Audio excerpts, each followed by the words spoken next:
Hello everyone, good evening. We meet yet again. This is Vipul Goyal, and we are on the fourth session of real numbers. So today we are going to go with the 5 mark questions of priority 1 of the questionnaire. All right. Real number से भी 5 mark के question आ सकते हैं. बहुत कम बार पूछा जाता है 5 mark का question, but still we might see them in in our board exams. All right, so let's go ahead with the session. The first question of the session is there's a circular path around a sports field and so on. Just pause the video and read this question out and just think about the question. What should we do? Whether we should take LCM of the data given or the HCF. Generally यही दोनों type का सवाल बनता है, या तो HCF निकालना होता है आपको या LCM निकालना होता है. तो एक बार पॉज कीजिए और सोचिए खुद से, फिर मैं आपको बताऊंगा कि क्या करना होता है. Right. Okay, so the question is there is a circular path around the sport field. Sonia takes 18 minutes for one circle to complete. Let's say this is Sonia starting from this position, and let's say she is moving in the anti-clockwise direction. If she has started from here and the question is saying कि उसको 18 minute लगता है पूरा एक circle cover करने में. ठीक है. और दूसरा पर्सन कौन है? रवि. रवि को रवि थोड़ा सा तेज दौड़ रहा है और उसको वही सर्कल को कंप्लीट करने में, मैंने यहाँ सर्कल थोड़ा सा कंसेंट्रिक, इनर कंसेंट्रिक बनाया है, ऐसा मत समझिएगा. ये सिर्फ आपको दिखाने के लिए है कि वो थोड़ा सा जल्दी कवर कर रहा है. ठीक है. वरना वो सेम प्लेस पे सेम टाइम में ही स्टार्ट हुए हैं, ऐसा क्वेश्चन में बताया भी गया है आपसे. ये देखिए, suppose they both start from the same point and at the same time पर सेम जगह से वो स्टार्ट हुए हैं. And the question is after how many minutes will they meet again at the starting point. ऐसा एक question हमने कल भी किया था प्रीवियस सेशन में, जहां हमने ये किया था कि किसी को जहां हमने 3 bells वाला क्वेश्चन किया था कि there are 3 bells, they rang at the same time at 6 o'clock. तो एक बेल 6 मिनट बाद बजती है और एक दूसरी बेल 12 मिनट बाद और तीसरी बेल 18 मिनट बाद. तो सिमिलर क्वेश्चन है ये भी. सोनिया का अगर टाइम देखेंगे हम लोग, सोनिया एक राउंड 18 मिनट्स में करती है, तो सेकंड राउंड कवर करने में और 18 मिनट्स लगेंगे, यानी कि 36 मिनट्स. और थर्ड राउंड करने में 54 मिनट्स, देन 72 मिनट्स में fourth round, and so on. Correct है. Whereas if we talk about Ravi, Ravi 12 minute में एक राउंड कंप्लीट कर रहा है, तो अगला राउंड कंप्लीट करने में उसको 24 मिनट्स लगेंगे. उससे अगला राउंड करने में 36 minutes, fourth round 48 minutes, fifth round 60 minutes, and so on. अब आपको ये जानना है कि वो दोनों सेम पॉइंट पर, स्टार्टिंग पॉइंट पर कितनी देर बाद मिलेंगे. तो आपको इन दोनों का कॉमन फैक्टर देखना है. कॉमन एक multiple, not factor, common multiple. Common multiple here is 36. इसका मतलब after 36 minutes, Sonia and Ravi will meet again. Ravi will meet again. कहाँ?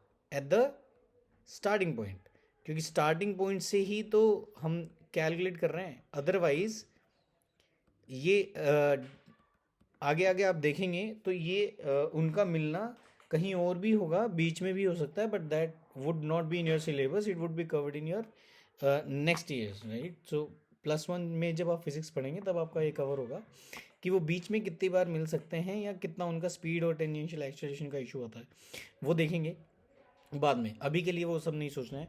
अभी के लिए आपको सिर्फ इतना सोचना है कि उन दोनों का एलसीएम कितना होगा. ठीक है. सो 18 और 12 का अगर आप एलसीएम निकालेंगे तो इट वुड बी 36.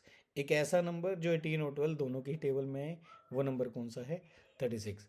अब इस क्वेश्चन को इस तरीके से भी पूछ सकते थे कि जब वो दोबारा मिलेंगे तब सोनिया ने कितने राउंड कंप्लीट कर दिए होंगे या रवि कितने राउंड कंप्लीट कर चुका होगा. तो आपको पता है कि अगर दोबारा से वो मिलते हैं तो रवि अपने 3 राउंड कंप्लीट कर चुका होगा, जबकि सोनिया 2 ही राउंड कंप्लीट कर चुकी होगी. ठीक है, फिर से बता देता हूँ आपको। एक सवाल जब पहले आया था तब भी मैंने आपको कहा था ऐसे क्वेश्चंस को अपग्रेड किया जा सकता है। किसी भी, ये आपको बहुत जगह मिल जाएगा क्वेश्चन, लेकिन इस क्वेश्चन को अपग्रेड कैसे किया जा सकता है वो मैं बता देता हूँ आपको। वो बोलेंगे कि सोनिया और रवि को they are meeting for the fifth time. बताइए कि अगर वो सुबह 6 बजे दौड़ना स्टार्ट करते हैं, if they start running at 6 AM in the morning, when will be the next time they meet for the fifth time. वो पांचवी बार एक साथ एक जगह पर स्टार्टिंग पॉइंट पर कब मिलेंगे? तो क्या करेंगे आप इसमें? आप बोलेंगे कि सर वो 36 मिनट के बाद पहली बार मिलते हैं, और हमें पांचवी बार बताना है, फिफ्थ टाइम दोबारा कब मिल रहे हैं, तो वो 36 का फिफ्थ मल्टीपल होगा। ठीक है, तो अगर 36 का फिफ्थ मल्टीपल आप करेंगे तो इट वुड बी 180, राइट? तो 180 को मिनट्स आवर्स में करेंगे आप, इट वुड बी 3 आवर्स। अगर वो 6 बजे दौड़ना स्टार्ट होते हैं तो, और दौड़ते हैं continuously, we are supposing that they are in continuous running, let's say they are robots, right, और they are marathon runners. So वो 3 घंटे बाद यानी कि 9 बजे फिर से मिलेंगे पांचवी बार।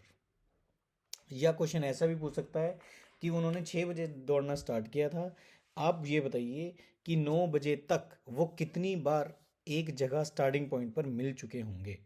ऐसा भी क्वेश्चन हो सकता है, directly in the MCQs it can come also. इतना बड़ा क्वेश्चन एमसीक्यूज में आता है तो बच्चा वैसे ही छोड़ देता है, उसको डर जाता है। डरना नहीं है, इस टाइप के क्वेश्चन आपको किसी भी तरीके से पूछे जा सकते हैं। आई होप दिस इज़ क्लियर। इसके जितने भी एस्पेक्ट्स हैं आपको क्लियर हो गए होंगे। कोई और भी एस्पेक्ट होगा तो हम वो भी डिस्कस करेंगे आने वाले क्वेश्चंस में। Okay, alright, I hope this is clear. Let's go to the next question. The next question of this session is, alright, the question is find the HCF of 44, 96 and 404 by prime factorization method. Also find their LCM. शायद हम ऐसा question पहले भी कर चुके हैं, but still जो आज ये सेशन देख रहे हैं, जिन्होंने पहले सेशन नहीं देखे हैं, उनको मैं बता देता हूँ कि 44, 96 और 404 का आपको प्राइम फैक्टराइजेशन करना है हर नंबर का। तो 44 का जब आप प्राइम फैक्टराइजेशन करेंगे तो क्या आएगा, 2 × 22, 22 को फिर 2 से डिवाइड करेंगे 11। आप ये डायरेक्टली भी करके दिखा सकते हैं, this no need to do that divisional sign. Okay, 96, 96 का आप प्राइम फैक्टराइजेशन करेंगे 2 जब 96 को 2 से डिवाइड करेंगे तो 48 आएगा। 48 को फिर से 2 से करेंगे तो 24 आएगा। 24 को फिर से 2 से करेंगे तो 12 आएगा। फिर से 2 से करेंगे 6 आएगा। फिर से 2 से करेंगे 3 आएगा, और लास्ट में 3 लिख देंगे। Next is 404। सो 404 को 2 से करेंगे डिवाइड तो 202 आएगा। फिर से 2 से करेंगे तो 101 आएगा, and 101 is the prime number. ये हमने प्रीवियस सेशन में भी देखा था। ठीक है, तो अब आपको इनका एच निकालना है। तो एच इसमें two how many times are there, इसमें देर आर 2 टाइम्स, 2 कमिंग, इसमें भी 2 टाइम्स, इसमें भी 2 times. So the H of these 2 numbers, these 4 numbers would be 4, यानी कि 2 × 2। नाउ मैंने आपसे पहले बताया हुआ है कि क्या एलसीएम में क्या करेंगे आप, if you have to find the LCM of these numbers, आप क्या करेंगे, जो एचसीएफ आया था वो तो लिख ही देंगे एक बार, लेकिन उसके अलावा जितने भी नंबर बचे हैं उनको आप सभी को लिख देंगे। तो आप क्या क्या मेंशन करेंगे यहाँ, जो जो नहीं आया था, 11, 2, 2, 2, 3 एंड 101, इन सभी नंबर का मल्टीप्लिकेशन अगर करेंगे तो आपके पास एक एलसीएम निकल कर आएगा। तो वो कैलकुलेट कर लीजिएगा क्या है ये, 8, 4, 24 इंटू 4, 96 इंटू 11 इंटू 101। तो ये जो भी आएगा इसको कैलकुलेट कर लीजिएगा, that would be counted as your answer. I hope this is clear.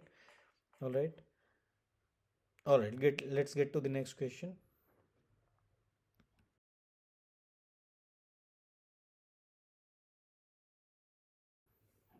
Okay. So on a morning walk, another statement question. On a morning walk, there are three people. They are stepping off together, and their steps measure 40 centimeter, 42 centimeter, and 45 centimeter. So this is person one. This is person two, and let's say the other color. This is person three. Okay. तो पहला person क्या है, पहला person का steps कितना है 40 centimetre, एक step, ये एक स्टेप है, ठीक है, एंड सो ऑन। तो यहाँ से यहाँ कितना डिस्टेंस 40 सेंटीमीटर, फिर सेकंड स्टेप में 80 centimetre, third step 120 centimetre, fourth step 160 centimetre and so on.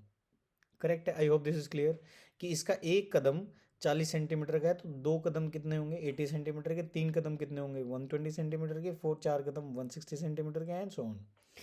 Similarly second क्या है, सेकंड पर्सन का 42 सेंटीमीटर का स्टेप है तो ये 42 सेंटीमीटर चलेगा, फिर 84 चलेगा, फिर and so on 126 and 168 and so on.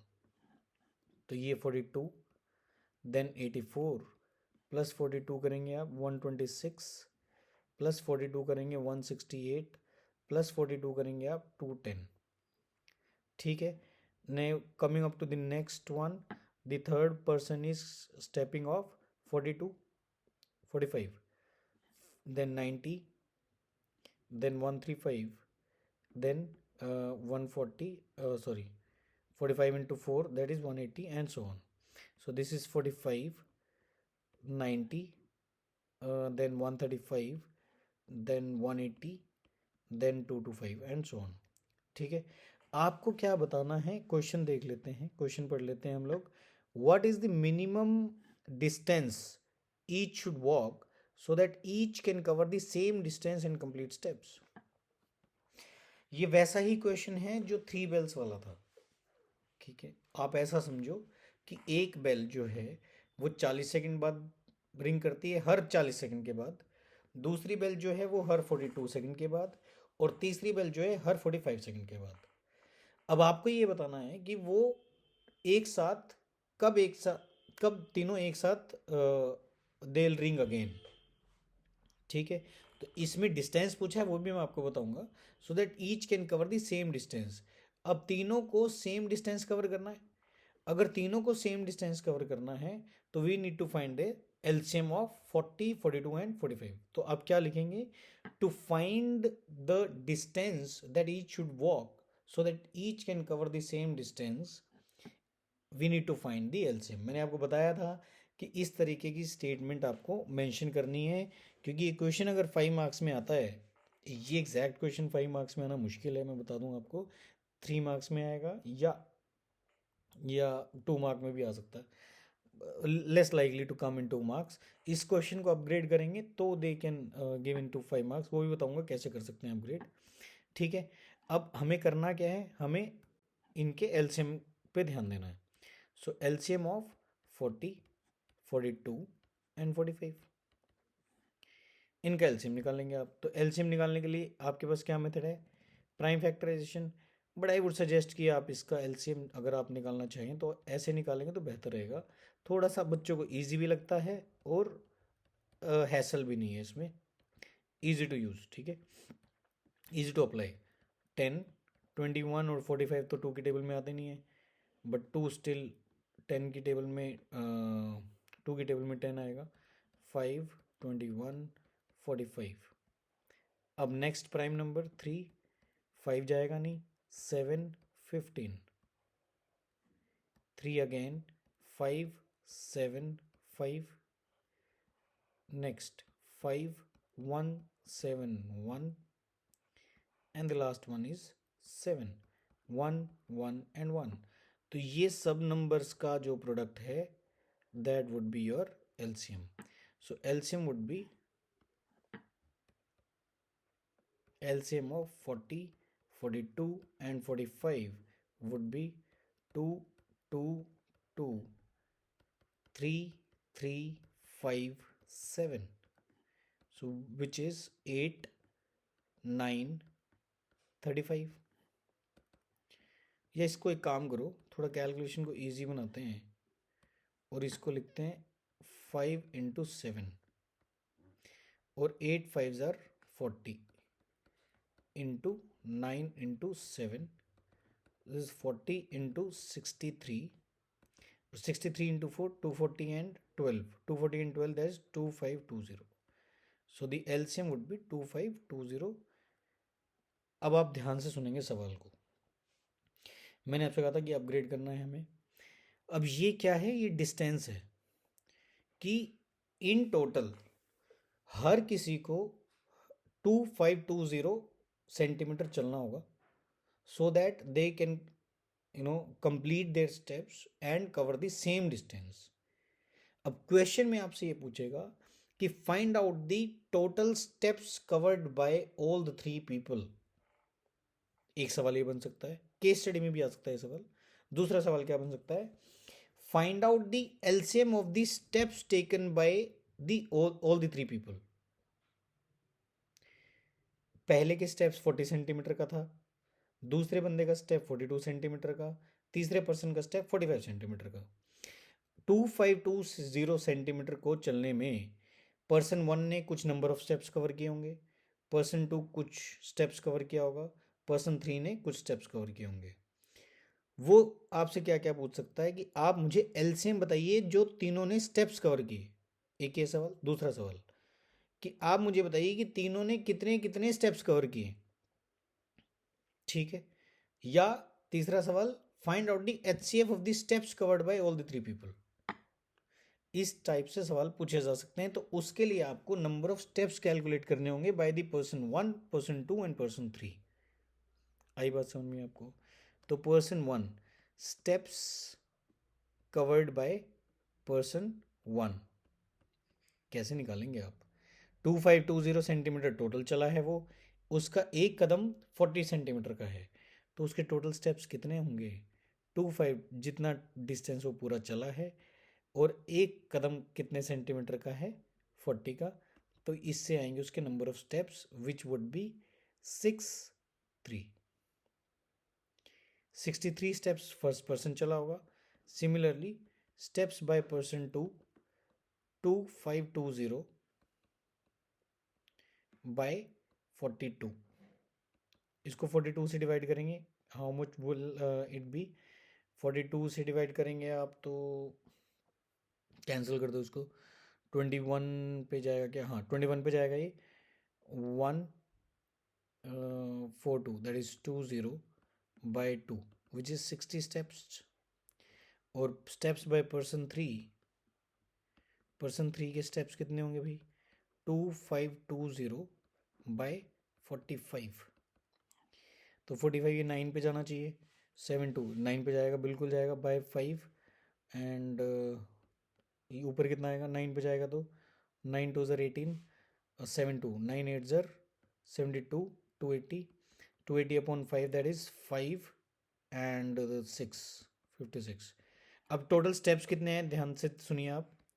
Total steps है पर्सन 1 के 63, पर्सन 2 के 60 और पर्सन 3 के 56। ये नंबर ऑफ स्टेप्स आए हैं जो आपको पता होने चाहिए हर पर्सन के। अब इसका एचसीएफ भी पूछ सकता है क्वेश्चन में, इसका एलसीएम भी पूछ सकता है, और टोटल नंबर ऑफ स्टेप्स भी पूछ सकता है। तो टोटल नंबर ऑफ स्टेप्स पूछेगा तो क्या बताएंगे आप? Okay 60 60 60 minus 1 179। तो 179 is the total steps and this would be your like MCQ also आपको ऑप्शन दे देगा 178 9 180 181। तो बताइए टोटल स्टेप्स कितने हैं? तो ऐसा सवाल आए तो घबराने का नहीं है, आपको ध्यान करना ये लेक्चर, ठीक है, ये session. Alright, I hope this question is clear and we'll move on to the next question. The second last question of this session, that is question number 4, which is find the HCF of this by prime factorization method, जो कि मैं आपको बता चुका हूँ कि 3 number का prime factorisation से HCF कैसे आएगा। The second question after question is important. Is HCF into LCM of 3 numbers equal to the product of the 3 numbers? ठीक है, तो HCF of these 3 numbers by prime factorization ये calculate कर सकते हैं हम। इसको कैसे कैलकुलेट करेंगे? सेम प्राइम फैक्टराइजेशन कैसे करना है आपको मालूम है। अगर हम 378 लिखते हैं यहाँ, तो 2 इंटू 2 से डिवाइड करेंगे, कितना आएगा? 7 दैट इज 8 189 189 आएगा। तो 189 इज डिविजिबल बाय 9, तो 3 3 और 9 से डिविजिबल करके 221 विच इज़ 3 इंटू 7। कैलकुलेट कर लीजिएगा, हो सकता है कुछ एरर हो, एक बार आप रीचेक वेरीफाई भी कर लीजिएगा। 6 3 18, 18 into 21, 18 into 20 is 360 plus 18, yes correct, 378। Next number is 180। 180 को 2 से डिवाइड करेंगे 90 आएगा, फिर 2 से करेंगे तो 45 आएगा, 45 आने के बाद आप 5 से करेंगे तो 9 आएगा, which is 3 into 3। Next number is 420। अच्छा मैंने ऊपर 5 से पहले कर दिया, उसमें कोई एरर नहीं है, वो प्राइम फैक्टर होना चाहिए। मैंने आपसे पहले भी बताई ये बात आपको कि प्राइम नंबर्स होने चाहिए। ये मैटर नहीं करता कि 3 पहले लिखा है या 5 पहले लिखा है या 7 पहले लिखा है या 2 पहले लिखा है, वो दैट डजेंट मैटर। 420 के लिए आप 2 से डिवाइड करेंगे 210 आएगा, 2 से डिवाइड करेंगे 105 आएगा, 5 से डिवाइड करेंगे 21 आएगा, 3 से डिवाइड करेंगे 7 आएगा, फिर 7 लिख देंगे। अब आप इसका HCF निकालेंगे। इनका HCF कितना आएगा? इनका HCF में 2 कितनी बार है? 2 की हाईएस्ट लीस्ट पावर कितनी है? 1, तो एक 2 आ जाएगा। 3 की लीस्ट पावर इसमें 2 हैं, इसमें 2 हैं, इसमें 1 है, इसमें 3 2 1, तो मिनिमम कितना है? 1। 5 में मिनिमम पावर 0, 7 में मिनिमम पावर 0, तो HCF वुड बी 6। इन दो तीनों नंबर का HCF कितना आएगा? 6। अब मुझे एलसीएम भी निकालना पड़ेगा, वो लेंदी हो जाएगा थोड़ा सा, ठीक है। एलसीएम के लिए क्या करेंगे आप, ये आपने 2 लिख दिया एक बार, ये 3 लिख दिया एक बार, ठीक है। ये आ गया HCF में आपका। एलसीएम में आप में ये 337253752 ये सब लिख देंगे, ठीक है। ये लिखने के बाद ओके, ये लिखने के बाद आप एलसीएम का कैलकुलेट कर लेंगे। लेकिन जो बाद वाला क्वेश्चन है that is your big deal, okay. तो क्या है वो question, is HCF into LCM of 3 numbers equal to the product of the 3 numbers और नॉट, ठीक है। तो आप क्या करेंगे, एलसीएम एंड इसका एक रिलेशन होता है जो मैं आपको बता रहा हूँ अभी, एंड सो ऑन। इसका एलसीएम आप निकाल सकते हैं। I think I don't need to tell you this again. अगर आप ये मेंशन करते हैं 337, तो यहाँ लिख देंगे आप 337 इंटू, ऑलरेडी 3 मेंशन कर चुके हैं यहाँ, एक 5 मेंशन कर देंगे, 2 मेंशन कर देंगे, अब यहाँ 2 मेंशन कर चुके हैं, 5 मेंशन कर चुके हैं, 7 मेंशन कर चुके हैं, तो ये आपका इससे एलसीएम आ जाएगा। जो भी एलसीएम आएगा, मैं आपको एक रिलेशन बता रहा हूँ, ये मैंने आपको फर्स्ट सेशन में बताया था कि ऐसा कोई रिलेशन आएगा, और फिर मैं आपको फिर से बताऊँगा, ठीक है। वो रिलेशन क्या है, वो रिलेशन वैसे आपके सिलेबस में नहीं है, और मैंने आपसे उस टाइम भी बताया था कि ये रिलेशन आपके एनसीईआरटी टेक्स्ट बुक में पहले दिया होता था, अब पता नहीं मुझे आता है या नहीं आता। तो वो रिलेशन क्या है, अगर आपको 3 नंबर का HCF निकालना है तो आप क्या करेंगे, उन तीनों नंबर का multiplication, the product of the 3 numbers into उन्हीं तीनों नंबर का LCM, A B और C का LCM upon the LCM taken two at a time, AB का into LCM of BC and into LCM of CA। Similarly अगर आपको HCF निकालना है इन तीनों नंबर, LCM निकालना है इन तीनों नंबर का, तो यही प्रोसेस है, बस इंटरचेंज हो जाएंगे। You will multiply A and B and C, the product of A B and C, और ऊपर आएगा, अगर LCM निकालना है तो ऊपर HCF आएगा, और अगर HCF निकालना है तो ऊपर LCM आएगा। Same is denominator, HCF of AB into HCF of BC, HCF of CA।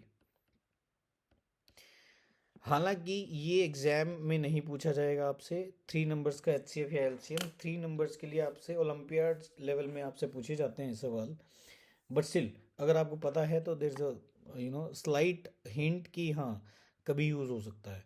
तो इस क्वेश्चन में जो बाद में आपसे पूछा गया था वो आपको ध्यान रखना है।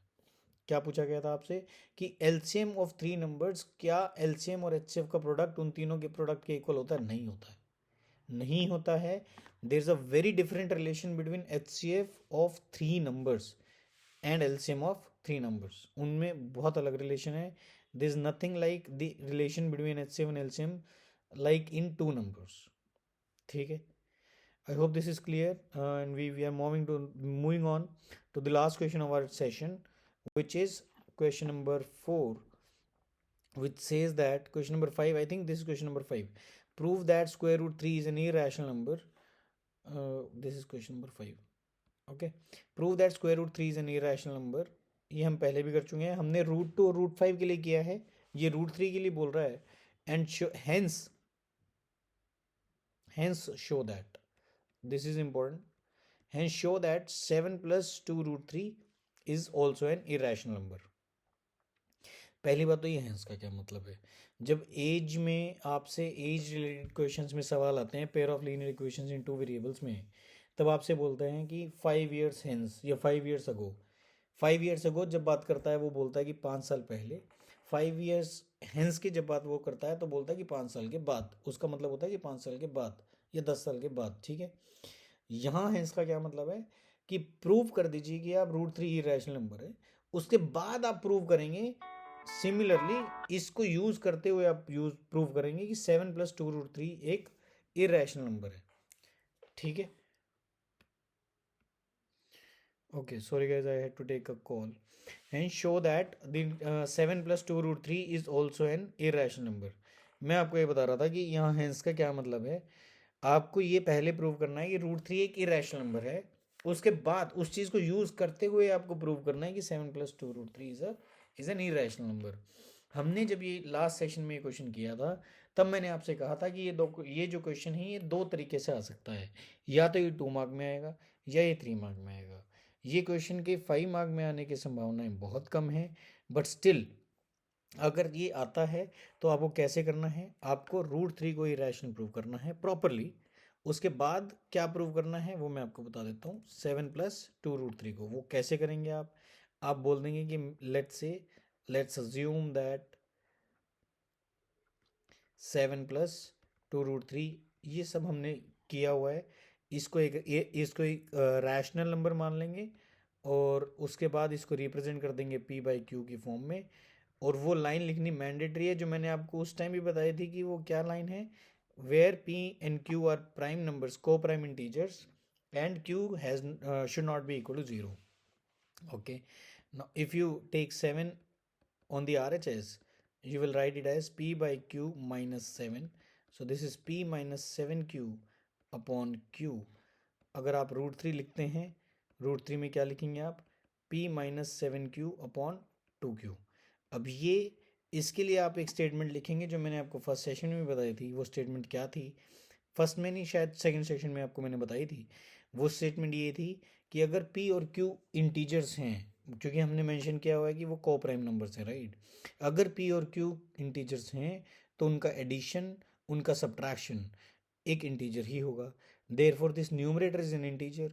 डिनोमिनेटर एक इंटीजर है, क्योंकि एक इंटीजर में अगर आप एक नेचुरल नंबर या एक इंटीजर मल्टीप्लाई करते हैं तो वो भी एक इंटीजर ही होगा, as far as that integer is not equal to 0 and it should not be in the denominator. So 2q भी एक इंटीजर है, न्यूमरेटर भी एक इंटीजर है, डिनोमिनेटर भी एक इंटीजर है. When you divide N integer by N integer, तब आपके पास एक रैशनल नंबर आता है, अगर वो डिनोमिनेटर वाला इंटीजर 0 नहीं है तो. So therefore p minus 7q upon 2q is a rational number. But हमने यहाँ प्रूव कर दिया है कि रूट 3 एक इरेशनल नंबर है. सो आप कहेंगे कि ये साइन नहीं लगेगा यहाँ, एक irrational number can not be equal to rational number, which implies that our assumption was wrong.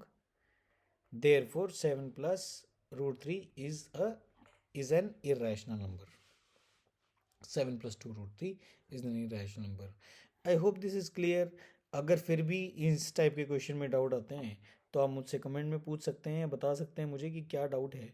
आपको बस एक हिंट दे देता हूँ मैं कि 1/√2 एक इरेशनल नंबर प्रूव करने भी आता है. ऐसे ही 3√2/2 भी आ सकता है, 3/√2 भी आ सकता है. ठीक है, और √2 + 1 अपॉन √2 - 1 भी आपको प्रूव करने आ सकता है कि ये प्रूव कीजिए कि एक रैशनल नंबर है या इरेशनल नंबर है. तो उसको भी कैसे करते हैं वो भी आपको पता होना चाहिए कि prove that √2 + 1 upon √2 - 1 is a rational is an irrational number. ठीक है, ये भी प्रूव करो. तो कैसे करते हैं ये सब आपको पता होना चाहिए. हम आगे आने वाले सेशंस में इनको भी करेंगे, एटलीस्ट इसको तो करेंगे, √2 + 1 और √2 - 1 को, कि ये कैसे इरेशनल नंबर्स हैं.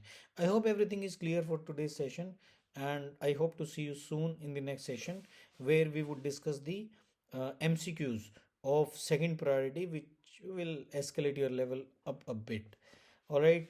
Thank you for joining me. This is Vipul Goyal. Happy learning. Signing off. Bye bye. Take care. See you soon.